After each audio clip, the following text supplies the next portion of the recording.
ఈరోజు ఆయన ఉంది, మీ అందరికీ తెలిసి ఉంటుంది, మాకందరికి బాగా ఇష్టమైన మంత్రి మా అవ్వ రోజా గారు అదేడో ప్యాలెస్ ఓపెన్ చేస్తూ ఉంది. మేము అడుగుతున్నాం ఈరోజు, ఆ ప్యాలెస్ ఎవరి కోసం కట్టారు? మీ కార్యకలాపాల కోసమా? జగన్మోహన్ రెడ్డి కార్యకలాపాల కోసమా? లేకపోతే నిజంగానే టూరిజంకి ఇస్తామన్నప్పుడు ఫస్ట్ బుకింగ్ నాదే ఉండాలి. నాకు మహేష్ అన్నకి ఇవ్వండి, సీరియస్గా తీసుకున్నాం, ఆయనకనే ఇవ్వండి, దగ్గరగా ఉంటుంది.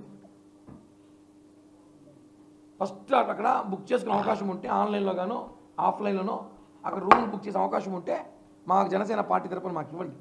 చూడాలి ఎలా కట్టారు. 450 కోట్లు పెట్టారంట కదా, లోపల ఏముండే వజ్రాలు వైడూర్యాలు పెట్టారేమో చూడాలి కదా.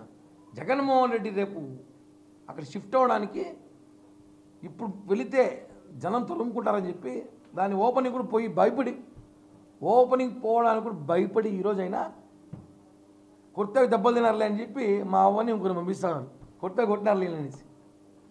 కాబట్టి ఇటువంటివన్నీ ప్రజలు చూస్తున్నారు. రాజధాని దిక్కు లేదు, ఇష్టం వచ్చినట్టు మాట్లాడుతున్నారు. మేము చెప్తున్నాం కదా, ఖచ్చితంగా రేపు రాబోయే రోజుల్లో 130 నుంచి 140 స్థానాల్లో జనసేన టీడీపీ కూటమి గెలవబోతోంది.